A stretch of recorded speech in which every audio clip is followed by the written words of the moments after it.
sam se probudio, nisam mogao razaznati jesam li živ ili mrtav. Ja nisam nikakva nakaza. Ne mogu još uvijek vjerovati. To je po meni katastrofa. Što je sa mojim laboratorijem? Dobro, vrati se u svoj laboratorij. Profesor piše veliki i važan izvještaj o tebi. Kako bi me predstavio kralju. Ali mi nemamo kralja. Tvoji kolege majmoni sigurno su ponosni što su izgradili grad kao nijedan drugi. Naime, ovaj je majmun prešao more. Nema drugog za ni u konce.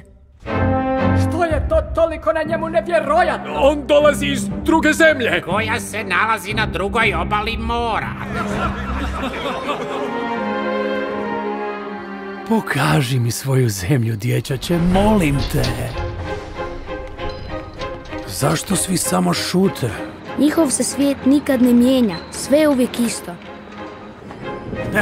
Uskoči, dječače! Odakle su se sad ovi stvorili? Da bi se borili protiv šume. Čini se kao da se buni. Neki kažu da je to osveta za širenje grada. Ti nisi životinja, ti si majmun. Ti bi mogao živjeti ovdje sa životinjama. Moramo dalje. Ići ću za tobom. Jel me čuješ, dječače? Slijedim te.